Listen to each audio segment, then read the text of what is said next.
Hello students,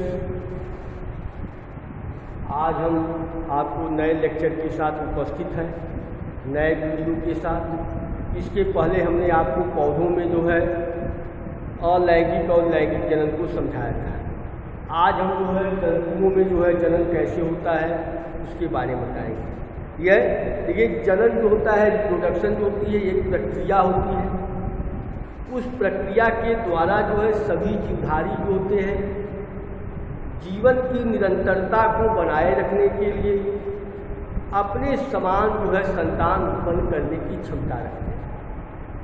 यह जनन की परिभाषा ही यही होती है कि सभी जीवधारी जो होते हैं वह अपनी जाति या वंश या जीवन की निरंतरता को बनाए रखने के लिए अपने समान संतान उत्पन्न करने की क्षमता रखते हैं, उसे जनन करते हैं।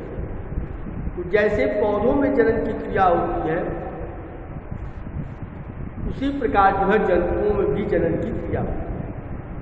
तो जनन जो होता है यहाँ पर क्या है, एक तरह से कहा जा सकता है कि सभी जीवधारियों का एक बेसिक गुण होता है, एक आधारभूत लक्षण होता है। बिना जनन के, बिना रिप्रोडक्शन के कोई भी जीव जो होता है वह हमारी पृथ्वी पे उसका अस्तित्व नहीं हो पाएगा।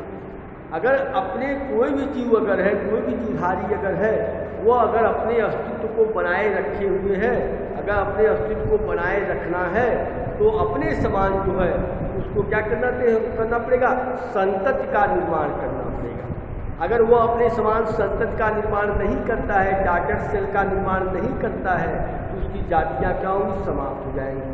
यही जनन कहलाता है। यह तो जंतुओं में भी जनन की क्रिया होती है।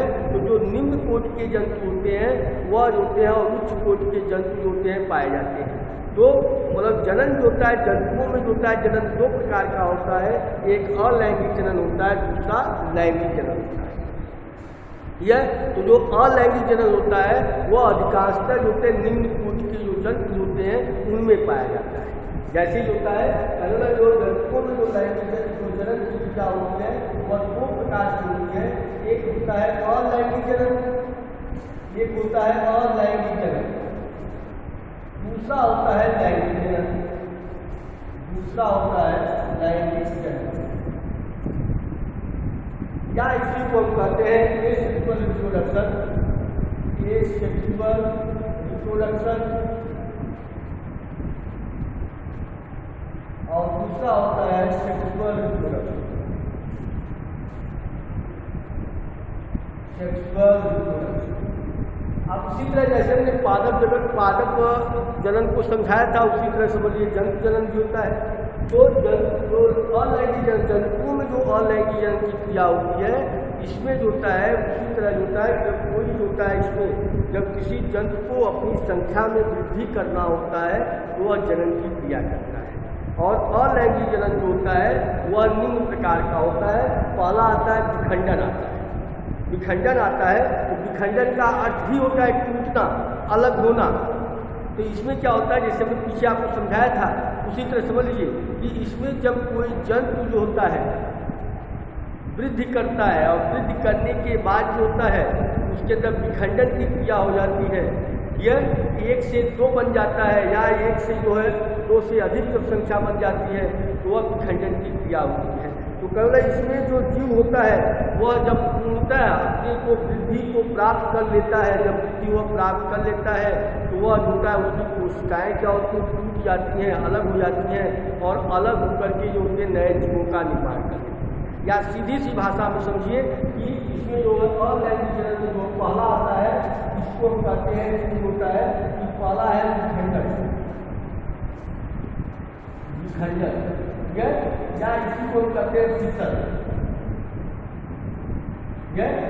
शिशन मतलब विखंडन होता है। तो विखंडन का हमने बताया अभी क्या होता है, इसमें जो होता है कि विखंडन का मतलब होता है टूटना। और ये जो होता है अधिकांशतः जो जितने भी एक कोशिकीय जीवधारी होते हैं, जंतु होते हैं, उनमें विखंडन की क्रिया पाई जाती है। जब जीव पूर्ण रूप से विकसित हो जाता है, अपनी वृद्धि को प्राप्त कर लेता है, तो उसकी जो कोशिका होती है उस कोशिका के अंदर केंद्रक जो होता है वह वृद्धि करता है। मतलब वो केंद्रक की लंबाई क्या होती है, वृद्धि होती रहती है और जैसे ही केंद्रक की लंबाई वृद्धि करती है वह 2 भागों में विभाजित हो जाती है। और जब 2 भागों में विभाजित हो जाती है तो इस प्रकार जो होता है एक जीव से जो होते हैं 2 संतति का निर्माण हो जाता है। सीधा से समझिए, जैसे हम कल एग्जाम्पल आपको दिया था, जैसे मान लिया अमीबा है, तो अमीबा जब होता है कि उसके अंदर कोशिका द्रव्य और केंद्रक दोनों पाए जाते हैं। कोशिका द्रव्य और केंद्रक दोनों क्या कहते हैं, विभाजित होते हैं, और जब विभाजित होते हैं तो एक अमीबा से 2 अमीबी का निर्माण हो जाता है। ऐसा होता है विखंडन की क्रिया के द्वारा होता है। या एक बार फिर समझ लीजिए, विखंडन का मतलब होता है टूटना या अलग होना। तो जितने एक कोशिकीय जंतु होते हैं उन एक कोशिकीय जंतुओं में विखंडन की क्रिया होती है।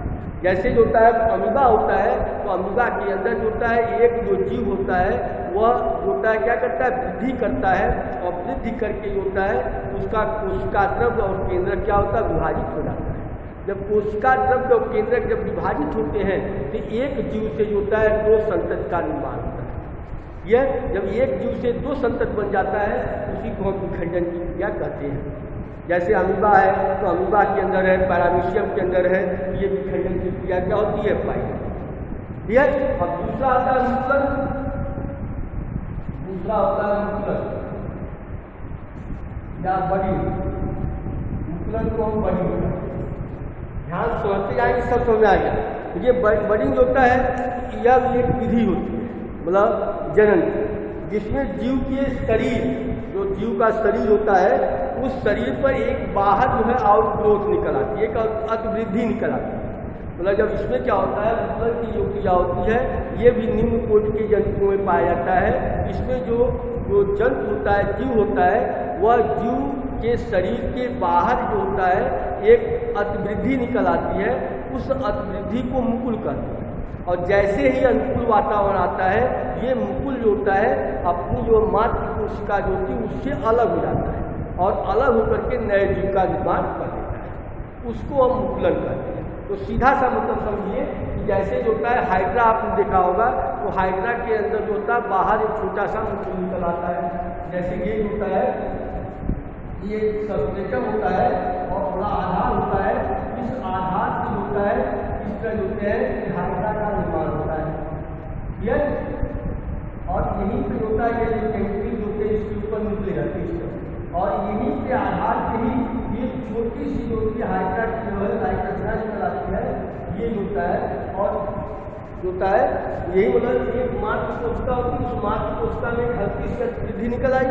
ये वृद्धि क्या होती है, जब अनुकूल वातावरण आता है ये होता है इससे अलग हो जाता है, मातृ कोशिका से अलग हो जाता है। और जब मातृ कोशिका से अलग होती है तो ये नए जीव का निर्माण कर देता है, तो वह मुकुलन की क्रिया कहलाती है। और मुकुलन की जो क्रिया होती है उसे हाइड्रा के अंदर जो होता है ये पाया जाता है। यह एक बार फिर समझ लीजिए, कहने का मतलब होता है जो मुकुलन होता है वह अधिकांशतः जो निम्न कोटि के जंतु होते हैं, इसमें जो मातृ कोशिका होती है, जो एक जीव होता है, उस जीव के बाहर जो होती है वह एक वृद्धि निकल आती है, एक आउटग्रोथ निकल आती है। उस आउटग्रोथ को जो होते हैं हम मुकुल कहते हैं। जब अनुकूल वातावरण आता है तो ये मुकुल जो होता है वह मातृ कोशिका से अलग हो जाता है, और जब अलग हो जाता है तब जो होता है एक नए जीव का निर्माण हो जाता है। तो इस प्रकार की जो जनन की क्रिया होती है उसको हम मुकुलन कहते हैं। इसके बाद आता है अगला जो बीजाणुओं के द्वारा, तीसरा जो होता है बायोस्पोर्स, तीसरा इसमें है बीजाणुओं के द्वारा, बीजाणुओं के द्वारा बायोस्पोर्स। ये बायोस्पोर क्या होता है, ये भी होता है निम्न कोटि के जो जंतु होते हैं उनमें पाया जाता है। मतलब बीजाणुओं के द्वारा जो होता है जनन की क्रिया होती है। जब बीजाणुओं के द्वारा जनन की क्रिया होती है उसको हम बीजाणु जनन करते हैं। इसमें जो होता है अधिकांशतः आपने देखा होगा जिसे मलेरिया जो परजीवी होता है या मलेरिया जो रोग उत्पन्न होता है वह एक प्रोटोजोआ होता है जिसका नाम होता है कि जो प्लाज्मोडियम होता है। उस प्लाज्मोडियम के अंदर जो होता है कि बीजाणुओं के द्वारा जनन की क्रिया होती है। इसमें जो बीजाणु होते हैं वह बीजाणु होते हैं जैसे ही वातावरण होता है, मतलब अनुकूल कंडीशन आती है, फेवरेबल कंडीशन आती है, तो ये जो होते हैं विखंडित हो जाते हैं, विखंडन होकर के एक से अधिक जो होते हैं इस बीजाणुओं का निर्माण करते हैं। कहने का मतलब होता है कि यह जो है बीजाणुओं के द्वारा जो जनन की क्रिया होती है वह भी निम्न कोटि के या जो है जंतुओं में पाई जाती है।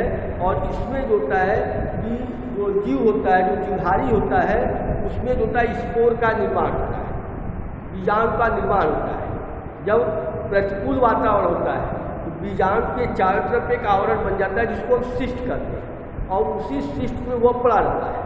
जैसे ही फेवरेबल कंडीशन आती है, अनुकूल वातावरण आता है, वह शिष्ट क्या होती है, टूट जाती है और बीजाणु होते स्वतंत्र हो जाते हैं। और जब स्वतंत्र हो जाते हैं तो एक नए जीवों का निर्माण हो जाता है। तो इस प्रकार की जो जनन की क्रिया होती है वह हम कहते हैं बीजाणुओं के द्वारा होता है। और ये अधिकांशतः जो मलेरिया परजीवी होते हैं उनमें पाया जाता है। यह अमीबा है, मलेरिया परजीवी है, उसके अंदर पाया जाता है। तो ये जो होता है बीजाणु के द्वारा जनन की क्रिया। इसके बाद जो होता है कि इसके अंदर जो होता है खंडन की क्रिया होती है, फ्रेगमेंटेशन होता है। तो वहाँ पे जो होता है कोशिकाएँ होती हैं वह फ्रेगमेंट हो जाती है, खंडित हो जाती है, टूट जाती हैं, और उसके द्वारा जो होता है नए जीवों का निर्माण हो जाता है। तो वह खंडन की क्रिया कहलाती है। या जो होता है कि इसके द्वारा जनन की क्रिया, ये 3 प्रकार से होता है कि जंतुओं में जनन की क्रिया होती है। इसके बाद आता है दूसरा आता है जंतुओं में लैंगिक जनन। देखिए लैंगिक जनन जो होता है यह उच्च कोटि के जंतुओं में अधिकांशतः पाया जाता है। इसमें नर और मादा युग्मक का निर्माण होता है। तो कभी कभी नर और मादा युग्मक होते हैं एक ही जीव में पाए जाते हैं, यह तब उसे हम द्विलिंगी जंतु कहते हैं। अगर ये दोनों अलग अलग पाए जाते हैं तो उसको हम एक लिंगी जंतु कहते हैं। जैसे केचुआ होता है, केचुआ एक लिंगी प्राणी, द्विलिंगी प्राणी होता है, उसमें नर और मादा चंद्रांग दोनों एक ही में पाए जाते हैं। जैसे मनुष्य हम लोग क्या है, एक लिंगी प्राणी होते हैं, नर और मादा जन्नांग क्या होते हैं, अलग अलग पाए जाते हैं। यह समझा गया। तो नर और मादा जो जन्नांग होता है, नर और मादा जो युग्मक होते हैं उनका निर्माण होता है। तो नर युग्मक का निर्माण जो होता है, नर होता है जो है से होता है, मादा युग्मक का निर्माण मादा से होता है। तो जो नर युग्मक होता है उसको हम शुक्राणु कहते हैं, और मादा युग्मक होता है उसको हम अंडाणु कहते हैं। शुक्राणु और अंडाणु जब आपस में मिलते हैं तो निषेचन की क्रिया होती है, और उस निषेचन के बाद जो होता है युग्मनज बनता है, जाइगोट बनता है। और उस जाइगोट के अंदर जब विभाजन होता है, विदलन होता है, उससे एक नए जीव का निर्माण होता है। कहने का मतलब होता है कि इसमें जो होते हैं कि जो लैंगिक जनन की क्रिया होती है इसमें नर और मादा युग्मक पाए जाते हैं, नर युग्मक और मादा युग्मक। यह नर युग्मक को हम शुक्राणु कहते हैं, शुक्राणु, और मादा युग्मक को हम अंडाणु। ठीक है। जब शुक्राणु और अंडाणु आपस में जब मिलते हैं, संयोजन की क्रिया करते हैं, इससे जो होता है द्विवृत्त रचना का निर्माण होता है। निषेचन की क्रिया होती है, उससे बनता क्या है, युग्मज बनता है, युग्मज बनता है। और ये क्या होता है, द्विवृत्त होता है। नंबर आपको क्या होते हैं, टूलन होते हैं, और ये क्या होते हैं, अवृत्त होते हैं, यह होते हैं, प्राय होते हैं। ठीक है। और ये मिलकर के जो होते हैं जाइगोट का निर्माण करते हैं, और जाइगोट या जिसको युग्मनज करते हैं, और युग्मनज से क्या होता है, भ्रूण बन जाता है। इससे जो होते हैं भ्रूण बन जाता है, और यही भ्रूण विकसित होकर के एक जीव का निर्माण कर देता है। तो कहने जो है समझ लीजिए कि लैंगिक जनन की जो क्रिया होती है, इस लैंगिक जनन के अंदर जो होता है नर और मादा जन्नांग होते हैं। तो हमने बताया कि नर और मादा जन्नांग कभी कभी एक ही जंतु में पाए जाते हैं। जब एक ही जंतु में पाया जाएगा तो द्विलिंगी कहलाएगा, जब अलग अलग जंतु पाए जाएंगे तो वह एक लिंगी प्राणी कहलाएगा। और इसमें जो नर जो युग्मक होता है उसको हम शुक्राणु कहते हैं, और जो मादा युग्मक होता है उसको हम अंडाणु कहते हैं। और शुक्राणु और अंडाणु जब आपस में मिलते हैं, संयोजन की क्रिया करते हैं, उसे निषेचन कहते हैं। और निषेचन के बाद जो होता है जाइगोट या युग्मनज बनता है, और ये युग्मनज जो होता है द्विवृत्त होता है। इससे क्या होता है, भ्रूण का निर्माण होता है, और यही भ्रूण जो होता है विकसित होकर के एक नए जीव का निर्माण कर देता है। ठीक है। और इसमें जो होता है कि जो निषेचन की क्रिया होती है वह 2 प्रकार से होती है। एक बाह्य निषेचन होता है, दूसरा आंतरिक निषेचन होता है। जैसे कुछ जंतुओं में जो होता है कि जंतु क्या करते हैं, अपने शुक्राणु को पानी में, शुक्राणु और अंडाणु को पानी में छोड़ देते हैं, और पानी में ही निषेचन की क्रिया हो जाती है, जल में ही निषेचन की क्रिया हो जाती है। इसके बाद उसका जो है लार्वा बन जाता है, जिसको हम टैडपोल कहते हैं। तो मेढक के अंदर जो निषेचन की क्रिया होती है वह जल में होती है, वह बाह्य निषेचन कहलाता है। मतलब जब निषेचन की क्रिया, जैसे कुछ जीवधारी जो होते हैं उनमें निषेचन की क्रिया जो होती है शरीर के बाहर, जब शरीर के बाहर होगी तो उसको बाह्य निषेचन की क्रिया कहते हैं।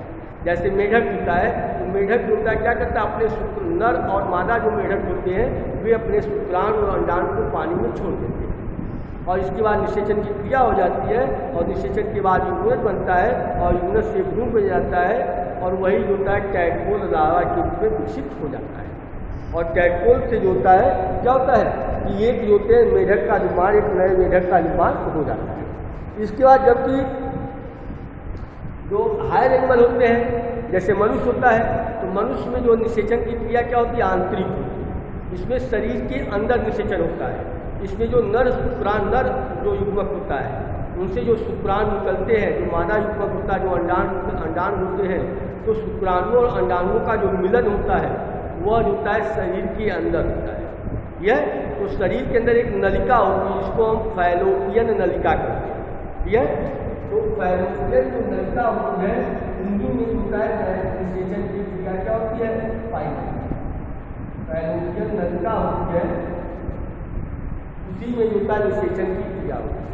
तो मतलब जो मनुष्य होता है, मनुष्य में आंतरिक निषेचन की क्रिया होती है, या जो गाय है, भैंस है, बकरी है, आपने देखा होगा जो जानवर होते हैं उस तरह के, उनमें जो होता है आंतरिक निषेचन की क्रिया होती है। तो आंतरिक निषेचन का मतलब होता है इसमें जो मनुष्य होता है वो अपने शुक्राणु को अंडाणु के अंदर प्रवेश कराता है।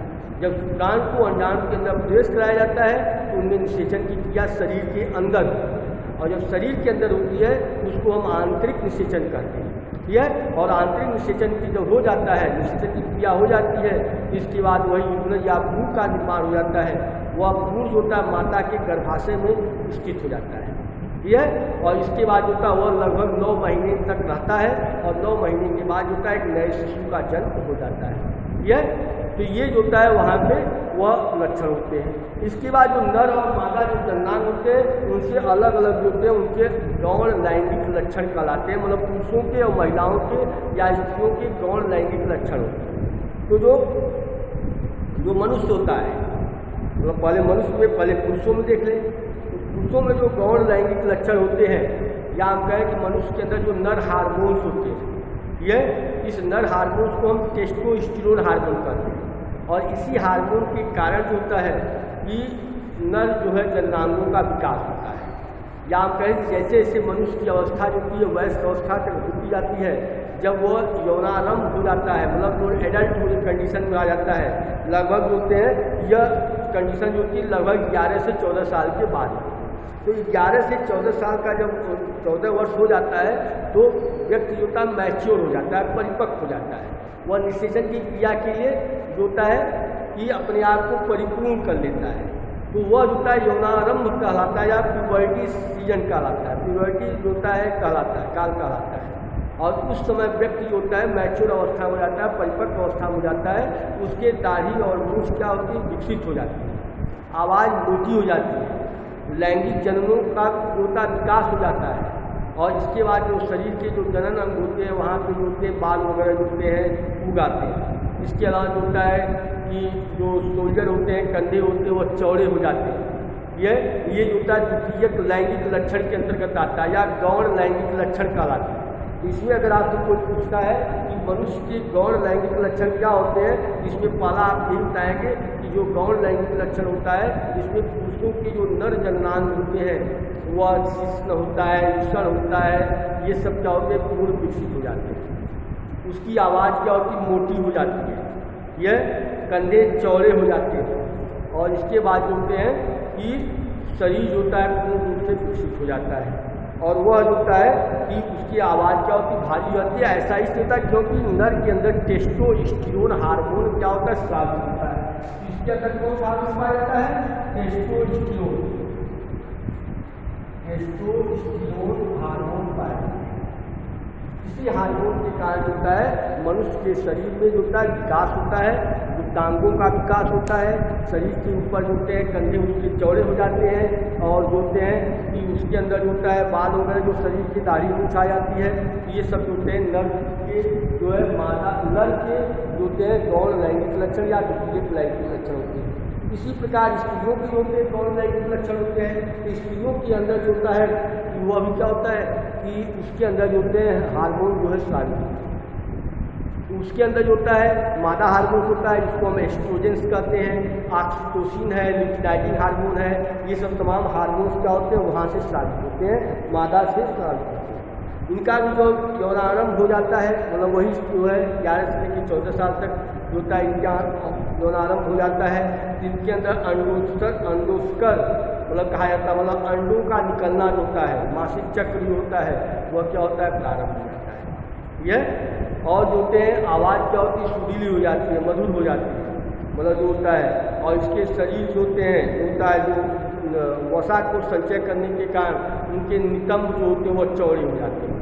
ठीक है, तो केवल इनके अंदर जो बाह्य जनन अंग होते हैं यह वो और जो होते हैं जो स्तन होते हैं उनका विकास हो जाता है। मतलब जब होता है मतलब स्त्रियों के अंदर जो गौण लैंगिक लक्षण होता है उसमें पहला आता है कि इसमें जो होता है कि जो मादा हार्मोन्स होते हैं उस मादा हार्मोन्स के कारण जो होता है उनका शरीर पूर्ण रूप से विकसित हो जाता है या स्तनों का विकास हो जाता है, कुछ ग्रंथियों का विकास हो जाता है। ठीक है, इसके बाद होता है उनकी जो श्रोणी मेखला होती है वह चौड़ी हो जाती है। श्रोणी मेखला मतलब ये वाला भाग होता है, नितंब जो होते हैं चौड़े हो जाते हैं, वसा को संचित करने के कारण जो चौड़े हो जाते हैं। आवाज़ जो कि मधुर हो जाती है, कर्कश आवाज़ नहीं रहती, मधुर हो जाती है। ठीक है, और इसके अलावा जो होता है शरीर पे जो होते हैं जो टांग होते हैं या जो जनन अंग होते हैं वहाँ पे बाल वगैरह उग आते हैं। ये इस तरह जो होता है उनके गौण लैंगिक लक्षण होते हैं। अब इसके बाद इसके आगे हम आपको डिटेल में समझाएंगे नर और मादा जनन अंगों के बारे में। ठीक है, आज के दिन इतना ही, धन्यवाद।